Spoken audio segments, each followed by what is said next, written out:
mountain gorillas awake a sense of optimism.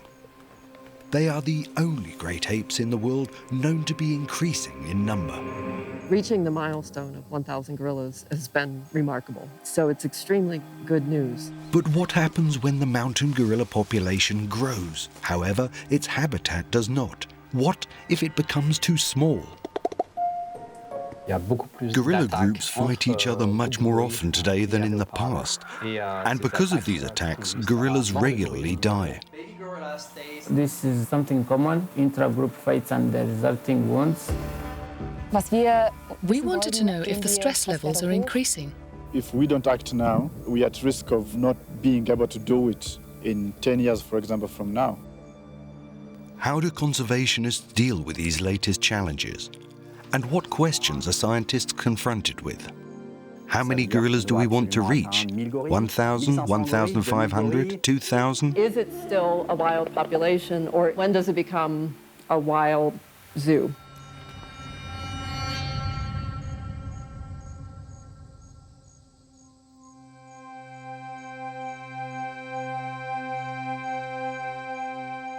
The last remaining mountain gorillas on Earth live in only 2 small areas in eastern Africa. One is on the slopes of the Virunga Volcanoes in the border region between Rwanda, Uganda, and the Democratic Republic of Congo. The other is only about 30 kilometers north, the Bwindi forest in Uganda.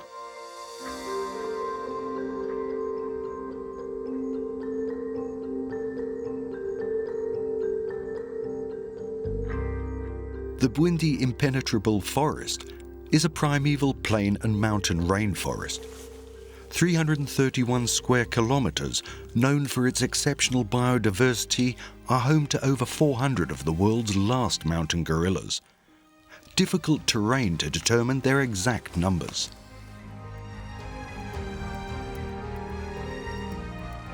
There's also a reason it's called Impenetrable National Park. The vegetation is very dense. You could have a gorilla not very far away from here and not know it because of all the vegetation. Martha Robbins from the Max Planck Institute in Leipzig is on her way back to the Muchiza group. Each gorilla clan bears the name of its leader, a silverback. After an hour-and-a-half walk, she reaches the group that she is observing today. Right now, we found them about 8:30 in the morning, and they were up feeding in fruit trees. They were eating one of the most common fruits that they eat here. We wear surgical masks when we're with them, the gorillas. If we're within 10 meters of them, we wear them. Because even though right now I feel very healthy, I'm not exhibiting any signs of having a cold, I may still be carrying it. And the last thing I want to do is get these gorillas sick.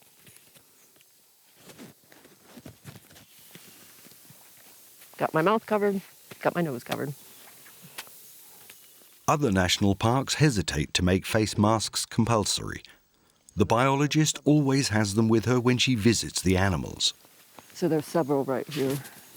If we just wait, they're going to cross right across here.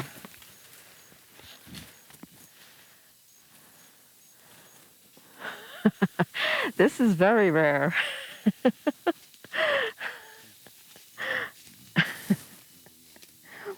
That adult female was Mujeni. She has the youngest baby, who is about 9 months old now.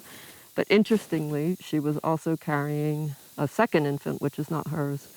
A second infant. Get this, the silverback's going to come across. There are 13 gorillas in this group. The silverback is about 20 years old. He has been habituated from birth. I've actually watched him grow up, which is pretty cool. The Muchiza group is habituated, meaning the gorillas are accustomed to the presence of humans. The behavioral scientist observes what the animals eat, how they interact, and how the individual animals differ. She studies every detail of their living environment, always from a certain distance.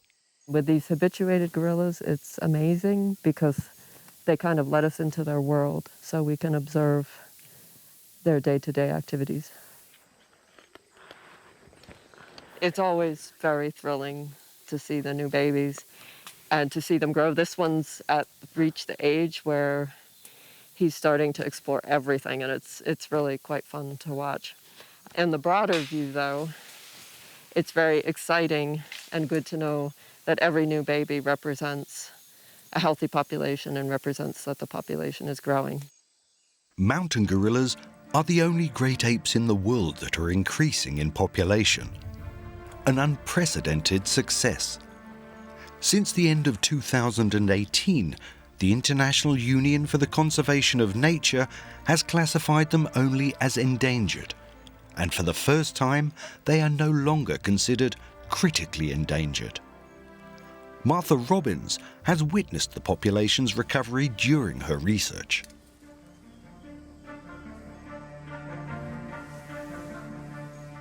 He was born in 1999, and I go out there now and I see him leading a group with 5 adult females. He's got his own kids climbing all over him. I feel so privileged that I've been able to watch this same gorilla over 20 years. In terms of gaining human attention, the fact that the gorillas are very attractive, I will use the word cute, is definitely works in their favor. And I mean, as a scientist, a lot of it turns into numbers and data, and it could be any species out there. Yeah, I still have to have my scientist hat on, but who can not really enjoy watching these little babies play? And yet it is the numbers that provide information about the future of the entire species. Every 5 years, scientists count the gorillas thoroughly. This is a waiting game, because not all of the Buvindi gorilla groups are in the researchers' constant focus. With this group that's habituated, it's very easy to know. We just saw Muchiza, Twajiche, Nyakabara, Kagote, Garodi. That's very easy. But there are many gorillas in this park that are not habituated, and they are the ones that are more challenging to count. To ensure that they count every single animal, the researchers comb the rainforest closely for a census and walk thousands of kilometers on foot. During the censuses, we will have 6 teams of 5 people working over a period of about 3 months. I have been involved in 5 mountain gorilla censuses, and it is by far the most difficult work I have done here. We sweep from east to west. So, for example, this map, if we want to start a census, so like, for example, 2 teams are on this side, then 2 teams are in the middle, and another 2 teams are in the southern part of the park. Like if you are sweeping a house, you sweep from one corner to the other side. Together, employees from Rwanda, Uganda, and the Congo trawl through the jungle, twice in a row in order to minimize the error rate. This is only possible because the animals live in a closed and limited area. It is a unique process, but also exhausting. The main thing we're looking for is fresh gorilla trail. So when the gorillas walk through the forest, they're eating, they're big animals. So they bash down vegetation, which there's a lot of here. And the trackers, experienced people were able to see, oh, this is a gorilla trail. And if we find that, it's great, because then we will track to the nest sites and be able to count the nests and collect feces. Gorillas make nests every night, so they just bend down vegetation and sit in it and fall asleep. And if you have 10 gorillas in a group, maybe you'll find 8 nests. And maybe 2 of those nests have big adult-sized feces in it, and then small baby-sized feces. And so that's how we can ascertain that there are probably 10 gorillas in that group. But to ensure that that number is accurate, and it's not a case where one gorilla made a nest and actually didn't like who they were sleeping next to, so they went and made a nest someplace else, and we double count that gorilla. We also do genetic analysis with the feces. With the help of the feces, the scientists can calculate the census result even more precisely. This is feces from the silverback Muchiza. I saw him defecate while he was sitting here. And it's not very nice, but actually I'm excited. It's great stuff. Well, they're vegetarian, so it's not that bad. But this is actually very valuable in that we can use it to extract DNA. So we only need about a teaspoon worth, so not very much. And yeah, this is quite soft. We know that this is an endangered population. And the way I look at it is, imagine you're a businessman and imagine you make toothpaste. So again, something very basic. You would want to track how much toothpaste you're making, how much you're selling, and what to do if you're not selling any. So it's kind of the same with conserving endangered species, where we need to know how many there are and whether it's increasing or decreasing, because that gives us some indication as to whether the conservation strategies are working or not, or whether we should try something different.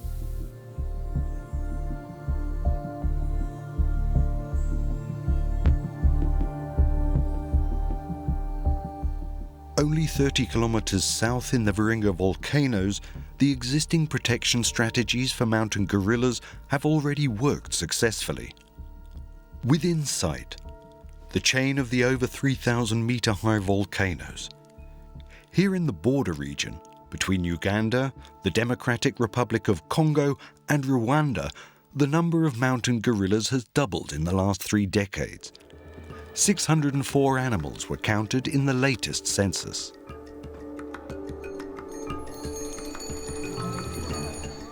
The Rwandan government has banned poaching and logging in the national park and introduced a controlled tourism concept. The revenue is partly used for nature conservation, and 10% is for the construction of schools, roads, and hospitals in the region.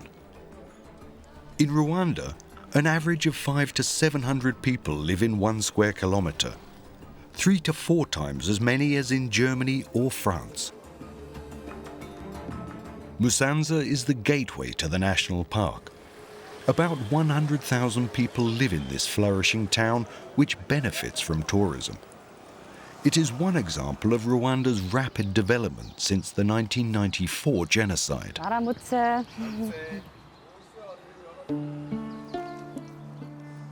Winnie Eckhart from Leipzig has been working here for 15 years at the Dian Fossey Gorilla Fund Research Center. She continues the work of the famous gorilla expert who came to Rwanda in 1967. This desk was in Dian Fossey's house and had been secured before the unrest in Rwanda began.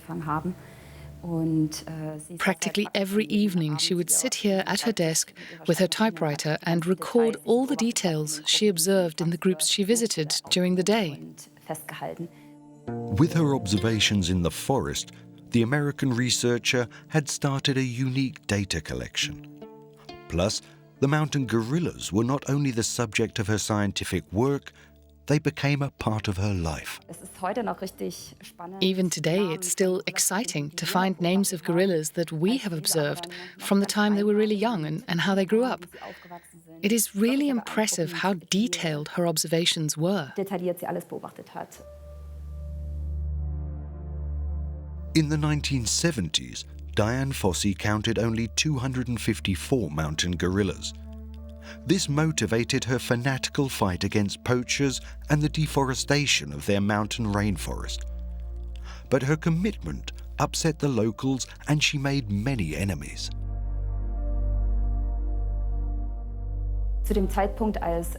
At the time when Dian Fossey was still alive and protecting the gorillas, she did not believe that the gorillas would survive until the year 2000. She assumed that they would become extinct by the year 2000. Dian Fossey died before the turnaround.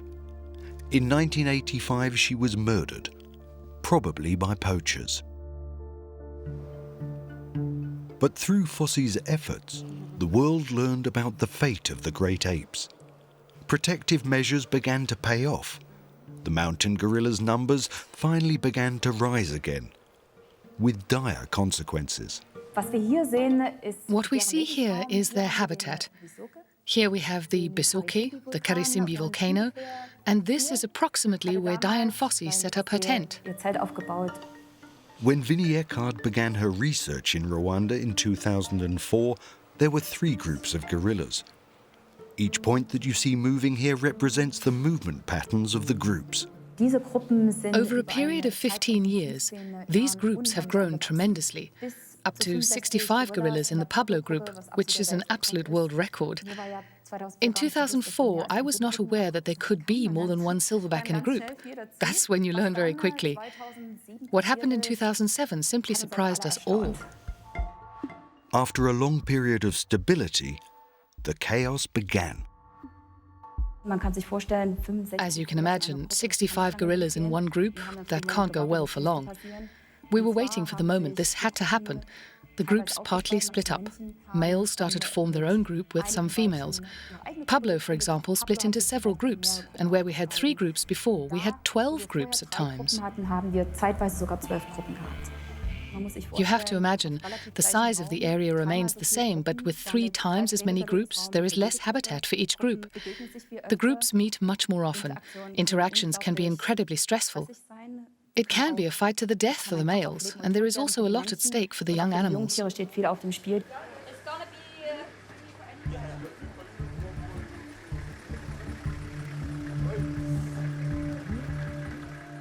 That's why Vinnie Eckart and her team of researchers travel to the national park several times a week. She wants to know how the gorillas react to the increasing confinement. The national park is a small green island in the middle of a region that is extensively cultivated. Crop fields reach right up to the park border. The primates cannot simply migrate when they feel constricted. I feel at home up here. It's always one of the highlights of my week when I get to go into the forest. It's basically like relatives up there that you visit sometimes. Say hello and see how they're doing. Vinnie Eckard wants to explore the social dynamics between primates. She is on her way to the gorilla group called Pablo.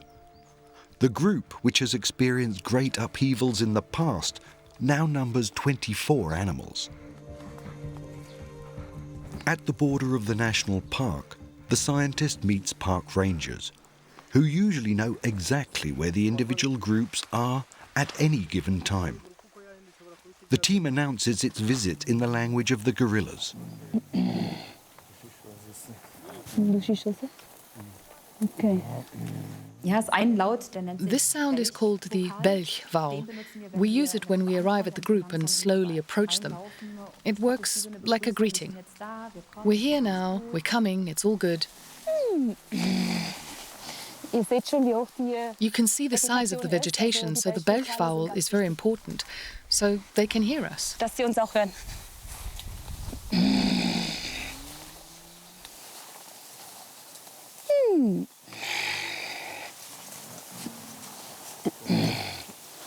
Okay.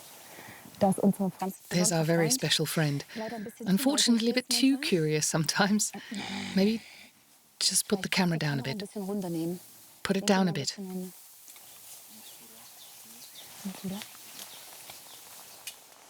Vinnie Eckard doesn't want to cause additional stress. In the Pablo group, a maturing male gorilla indicates that he wants to form his own group. This leads to tension.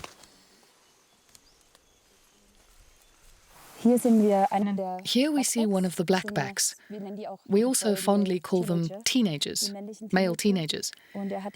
He recently got a real beating from his older comrades, Obuso and Duchishosa.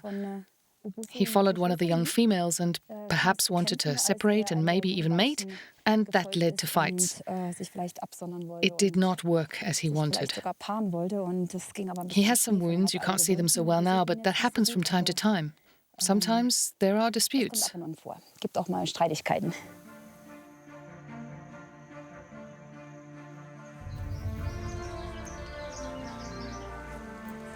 Today, the Pablo group is peaceful. 3 gorilla babies are enjoying the morning sun. They are completely dependent on their mothers for the first few years and are breastfed until they are about 3.5 years old.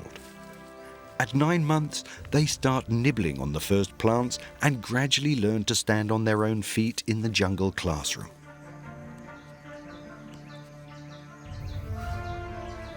Up there you can see the little one. That's Umuyango. He loves to play. Sometimes he plays alone, like right now.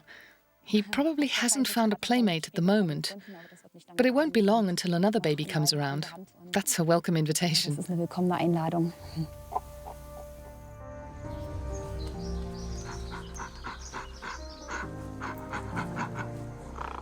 At that age, fights between the young apes are playful. However, if a growing gorilla wants to challenge the dominant silverback, or if an outside gorilla tries to entice females from the group, it can suddenly become very aggressive. Since the density has increased so massively recently, such fights have become more frequent. We had about 1 interaction per month in 2007. Now we sometimes see up to 3 interactions a day between different groups. So the interaction rate is now extremely high.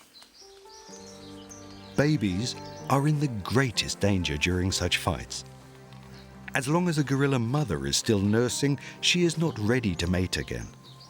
If a gorilla succeeds in enticing away females, it almost always kills their offspring, because it is not his own. Scientists call this behavior infanticide. When you witness something like this, it is, of course, one of the things that's very hard to watch and process. Of course you want to do something about it, but you know that it's natural behavior that you have to tolerate. It is important to be tough and try not to let anything get too close, but it is, of course, very difficult. You get to know the young ones from day one, their mothers too, and you can see that they suffer a lot, and the whole group is exposed to stress. It's hard to accept, but that's how it is. Tens of thousands of them in the wild, so the status of a species doesn't depend as much on... The researchers' observations in the forest lead to surprising scientific results. 15,000 kilometers away in California. At UC Davis University, where Dian Fossey once studied for 2 semesters, French gorilla researcher Dian discusses the latest developments. Do they get depressed? Do they get depressed? Yeah, so they do. Yeah, they get sad. They have, gorillas are, like most mammals actually, they have feelings. A female gorilla who loses her offspring will be sad for a period of time, but eventually she'll get over it and she will get pregnant again and hopefully forget a little bit about the tragedy that happened. But I do remember distinctly observing female gorilla, I remember in particular, who had just lost her offspring, and she looked sad and she was always sort of on the edge of the group. Not very active, not playful, for a few months after the death of her offspring. Yeah. Dian Fossey's focus is on long-term data. He looks at patterns and developments over years and decades, using quantitative methods, and visits the gorilla's home countries regularly. He benefits from the long-term records of the field researchers in Rwanda. 50 years of observations, started by Dian Fossey, have resulted in a mega database that now enables new insights. One can clearly see that there were almost no cases of infanticide in Rwanda between 1980 and 2000. After that, the number of infanticide cases has increased dramatically, as these little red stars here show. Over the last 10 years, the mortality rate of baby gorillas due to infanticide has increased 5-fold. In addition, the mortality rate of male gorillas has also risen as a result of wounds they received during the encounters. Kayo's analysis allow forecasts for the gorilla's future. Is the gorilla population's enormous growth endangering the animal's healthy development? We have a level of violence that is no longer natural or ordinary for mountain gorillas, and as a result, the population is now growing at a slower rate. If the aggression continues at this level, the population could actually shrink. Décroître en taille si ce niveau d'agression continue à se maintenir.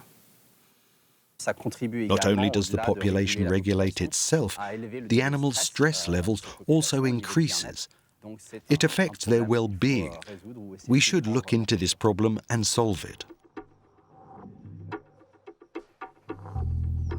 Damien Kayo's colleague, Vinnie Eckhardt from the Dian Fossey Gorilla Fund in Rwanda, is on the trail of precisely this stress problem. Firstly, we wanted to know how stressful such an interaction can be within a group. It can also be very peaceful, especially groups that have only recently separated and then see each other again after 1, 2 or 3 months. They sometimes play or encounter very peacefully, but it can also be very, very aggressive. From observation alone, scientists cannot conclude what stress physiology such situations can alter in the individual gorillas. This is why Vinnie Eckhardt, too, is interested in the animal's feces. Here we have a fecal sample from a female that just walked by.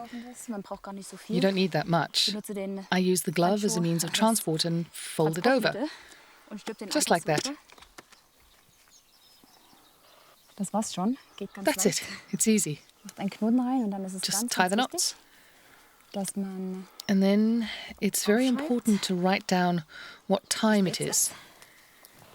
It's 11:21 a.m.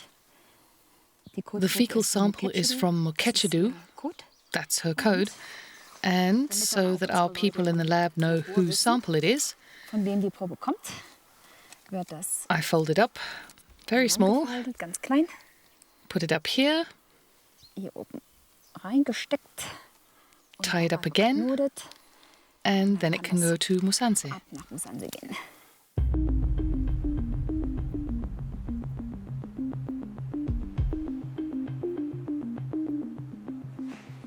We take the sample, we try to remove the fiber. It's not easy to remove all fiber, but we try our best.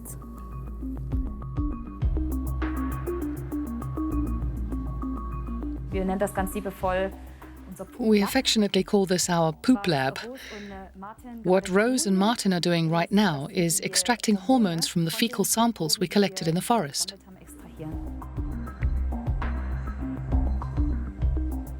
Similar to the human body, stress triggers a hormonal chain reaction in a gorilla.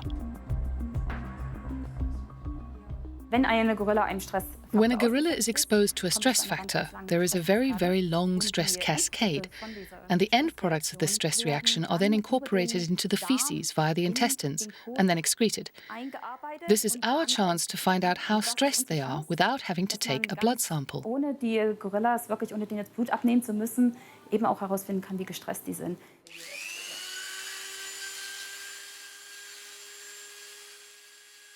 Together with local experts who were specially trained, almost 16,000 samples have been collected and evaluated since 2011. And it is not only about the evidence of stress, but also about its intensity. We can observe certain types of behavior, like scratching the head or earlobes or yawning. Gorillas do the same, but that doesn't tell us anything about how much stress the gorillas are now under. The laboratory analysis provides researchers with unambiguous information. Numbers, facts. There is truth in feces, and that truth can be discovered. Of course, it is an advantage to be able to quantify stress precisely. You have a completely different tool. You can communicate much better. Everyone understands numbers. Here's an example of a very, very aggressive interaction that suddenly took the group by surprise. A silverback appeared out of nowhere and ran into the group. And what you can see very clearly is that the two youngest animals were most exposed to stress because they are also at the greatest risk of falling victim to infanticide. What you can also see very clearly is that after 5 days, the stress goes down again. Basically, reactions to an acute stress factor are life-sustaining and very important for humans as well as for gorillas. If one is ready to fight, one can react appropriately to danger.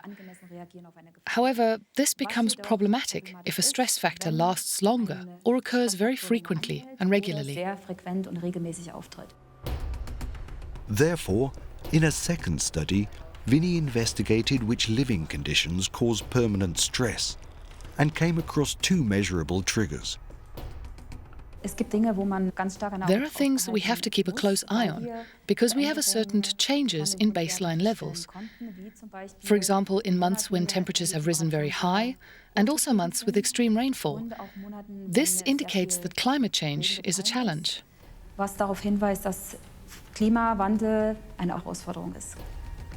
The effects of climate change are also being felt in Rwanda. Dry seasons are becoming longer and rain often falls more heavily and with greater concentration than before. Experts predict a rise in temperature of up to 3 degrees by 2050. I had guessed that especially cold days are more likely to cause stress, because you can really see that the gorillas cuddle up together and it seems a bit uncomfortable. But it was very surprising that specifically the hot months are more difficult for the gorillas, which might have something to do with the fact that gorillas have black fur, which absorbs sun and can lead to heat stress. But it's also possible that they are easily dehydrated, and the body has to work hard to compensate. Besides climate changes in the region, a second factor has measurably increased the stress baseline levels. We also found that groups which only have very small areas exclusively to themselves, and sometimes have none at all, show increased baseline stress levels, simply because they overlap so much with other groups.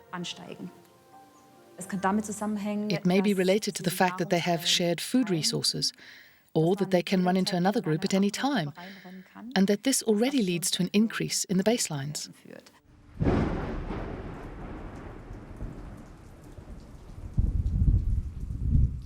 Vinnie Eckard's research results are alarming, like an early warning system. Those who have to deal with the acute consequences of stress almost daily are the gorilla doctors. The vets are on duty when mountain gorillas fall ill or are wounded. Dr. Gaspard Nzaizenga is one of them.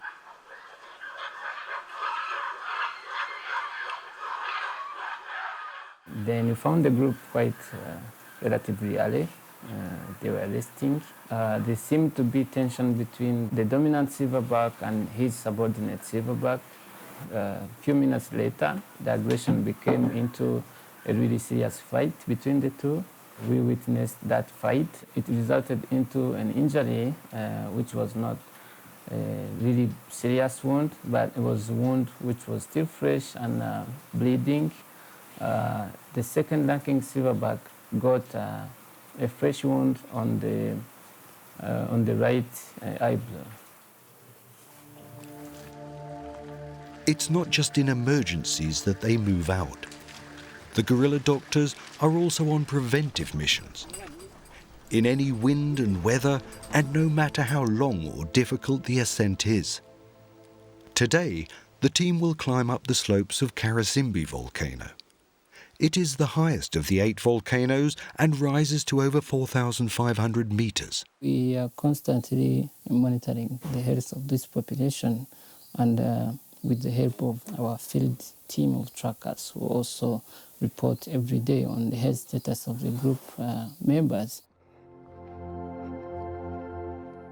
Sometimes it takes so many hours of hiking because we know where they left them yesterday and they try to estimate the distance. But from the morning they start also moving. And then suddenly, a thunderstorm swallows them in the rainforest.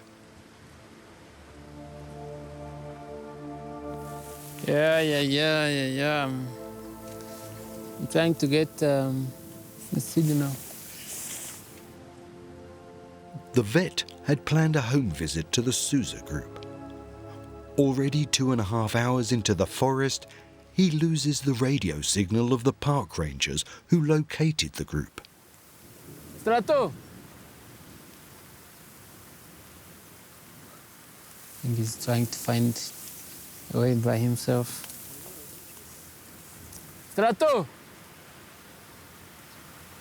Strato was trying to find the trails where they're heading. I'm trying to call him, but let me see where he reaches them.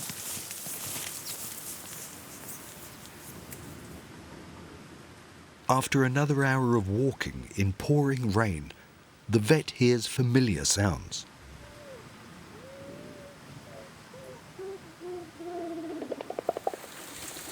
What you could hear was a silverback screaming and was displaying, chest beating. We can't really tell by now if he was a power display between the group members or if he just was displaying power for us to welcome us in the group. So we will be starting observation in a few minutes to come. Finally, he finds the group.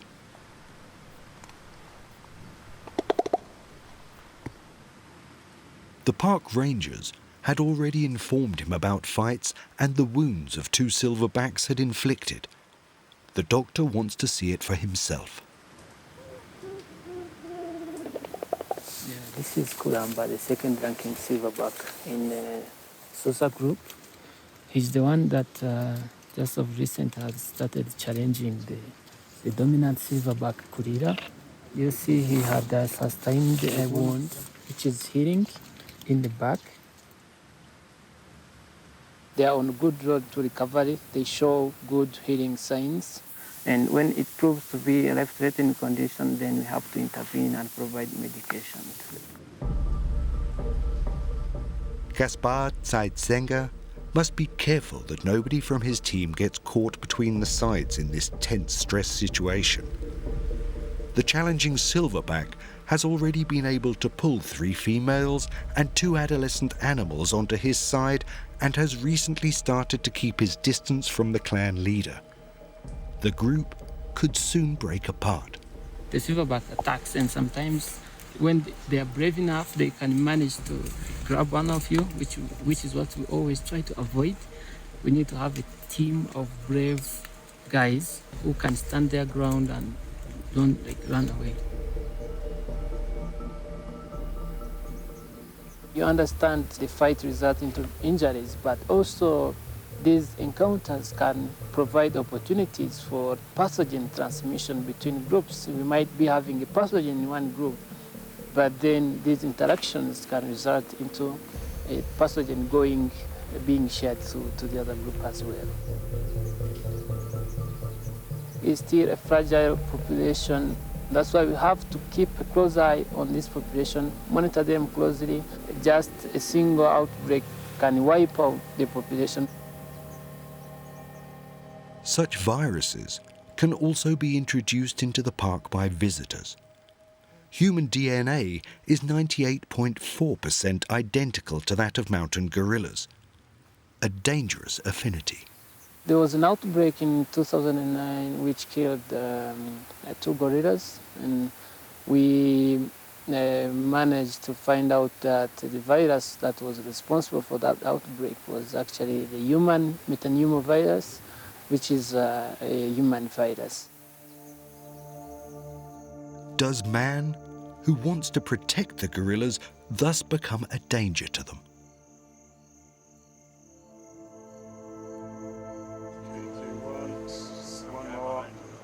Almost 100 tourists a day are allowed to visit the mountain gorillas in the national park in Rwanda, and they are willing to pay a small fortune for 1 hour with the animals. A ticket costs $1,500. Tourism brings 17 to 18 million US dollars into the national treasury every year.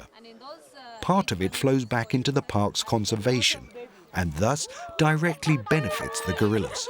The celebration comes with a challenge. So we have about 20 groups of gorillas, of mountain gorillas. And what does that mean? With a habitat of 160 square kilometers. That is very small.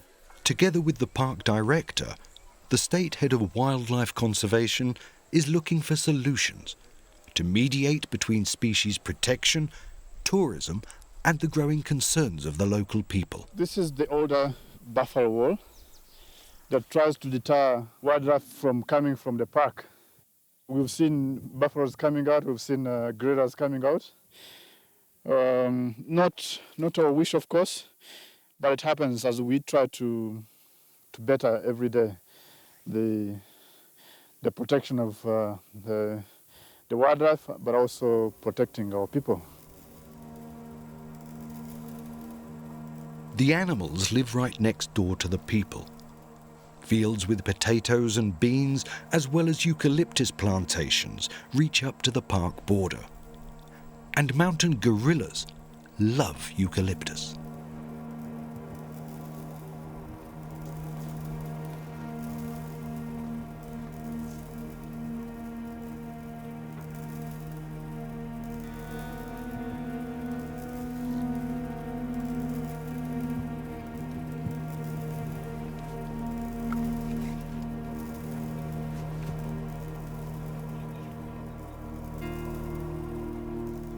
Since the animals are accustomed to the presence of humans, they do not feel disturbed.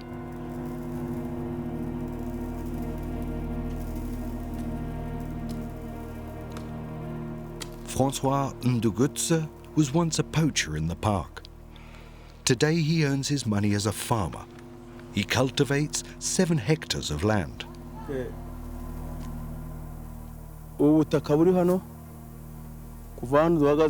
These fields are my property, from here where we stand up to the border of the national park. Look at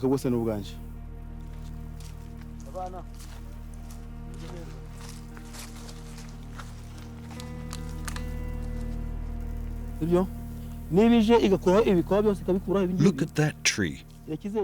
If a gorilla comes and tears off the bark all around it, only the inside remains. But it's the bark that carries the sap from bottom to top. When the bark is gone, the tree dries and dies. Then we have to cut it down. Not only mountain gorillas, but also buffalo and forest elephants frequently leave the park and destroy harvests. In such cases, Francois Ndugutse can apply to the government for compensation, but it only partially makes up for his losses. They forage the fields. Sometimes they can destroy up to 2,000 square meters of land that could yield me 5 tons of potatoes. Instead of earning 1.2 million Rwandan francs, I get 120 to 150,000 in compensation.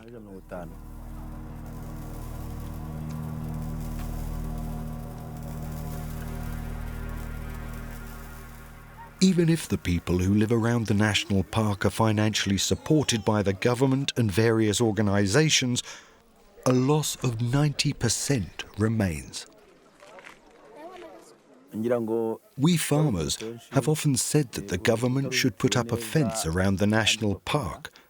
That would end the conflict between animals and humans. The conflict has been going on for decades. After the national park was founded in 1925, huge areas were cleared for settlements and agriculture. The park has shrunk by 54% overall, and with it, the number of mountain gorillas. Now that their population has recovered, the government is striving for a different strategy. Because the park is small and the gorilla population is growing, we want to expand it. And expanding it means from this wall you're seeing and downward about 3 kilometers. Rwanda has already drawn up plans. The park is to be expanded by 3,740 hectares, plus an additional buffer zone of another 6,000 hectares. The buffer zone is a breathing space where management remains under government and the management of a national park. But within this buffer zone, we're going to probably plant bamboo or tea, coffee, economic activity, that does not hinder the activities of conservation, but at the same time aims to benefit the locals. The government plans to resettle 3,600 households with 18,000 people for the park expansion. In return, it promises them new, modern villages with electricity and drinking water. We're going to have all infrastructure that is needed, especially focusing on health and education, which is key. But also envision that when this project starts, about 7,500 people will be employed. That's all still up in the air. Jeanne d'Arc Mukushimana is worried already. On her small piece of land, she grows vegetables to feed herself and her 5 children. In addition, she works as a day labourer. In a good month, she has around $25 in her household budget. Like many others, she worries about not being adequately compensated. I got the land from my in-laws to build a house here. My life is about to take a turn for the worse.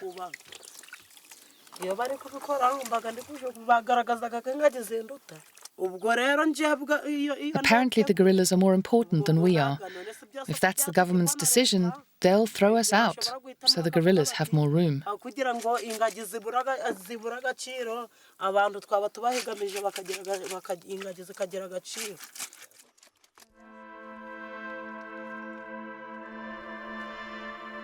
The growth of the mountain gorilla population thus also raises fundamental ethical questions. Human interests are opposed to the interests of wildlife protection. This is a conflict that also concerns scientist Martha Robbins in Uganda. Back in the Bvindi forest, at the gorilla project of the Max Planck Institute for Evolutionary Anthropology. This is the gorilla house. This house has been here for about 10 years now. It's a bit of a sanctuary. We're right on the edge of the national park, which is beautiful. Yeah, the yard, monkeys will come by. 3 times a year, Martha Robbins lives and works in Bvindi for about 1 month. This is what I call the gorilla wall. It's vaguely an art meets science project. So this is something I just kind of started for fun to mark the development of individual gorillas. So each column is a different individual gorilla. These 2 infants were born about 2 years ago, this one about 1.5 years ago. There's one baby that was born about 8 months ago. I have photos, I just need to shift everybody again. With the Bvindi gorillas, 5 years pass before a female has a new baby again. The biologist has found out that in the Virunga region, only 4 years lie between births. This means that the population in Bvindi is not growing quite as fast. But overall, the trend is positive. They represent more than the numbers. I mean, we know the population has increased, but at the same time, it's made up of individuals. We have only about 1,000. If you go to a multiplex cinema on a Friday night, there are probably more than 1,000 people in there watching movies. That's how many mountain gorillas we have. It's not very many. So on the one hand, we still run the risk that they could go extinct. But on the other hand, we need to shift and start thinking differently about some management strategies. The Max Planck Institute in Leipzig. 90% of the mountain gorillas from Rwanda, Uganda, and the Congo are registered in the genetics laboratory of the Institute of Anthropology. This is a result of the extensive census work. Obviously, this is quite different from the field where we collect the samples, but this is such a crucial part of the process as well, where we extract DNA from the feces and we're able to get these unique genotypes. It's remarkable. I mean, it's sort of this detective thing, and we're able to develop a whole nother picture of the 2 mountain gorilla populations in this very small lab space. And this picture confirms their growth. The most recent census in the Bvindi forest counted 459 mountain gorillas. Together with the animals in the Virunga area, that makes 1,063. Again, more. I think the success is a success, but the question is it too much of a good thing? It is very likely that the stress level and death rate of the gorilla population will increase. More animals will have health problems or die than it has been the case so far. And you can ask yourself, will local authorities and international organizations allow this and accept the fate of this population? Or will they be tempted to intervene? Even ecotourism can put a certain pressure on the government to intervene. Tourists certainly do not want to see sick, stressed animals. Lui-même constitue une certaine pression auprès du gouvernement pour intervenir. On imagine que les touristes n'ont pas envie de voir des individus qui sont stressés, qui sont pas en bonne santé, etc.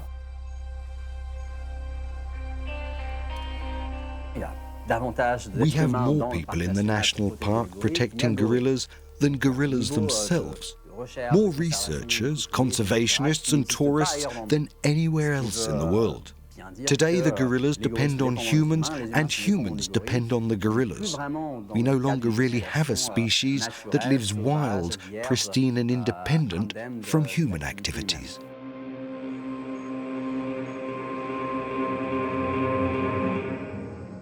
How much intervention do we want to do when we're monitoring them? If the management goes very, very far in terms of what kind of medical care these gorillas are getting, are we supplementing their diet? And we are so far away from that now. But is it still a wild population, or when does it become a wild zoo? This is a conversation that needs all the people involved in gorilla conservation, and that conversation needs to start now.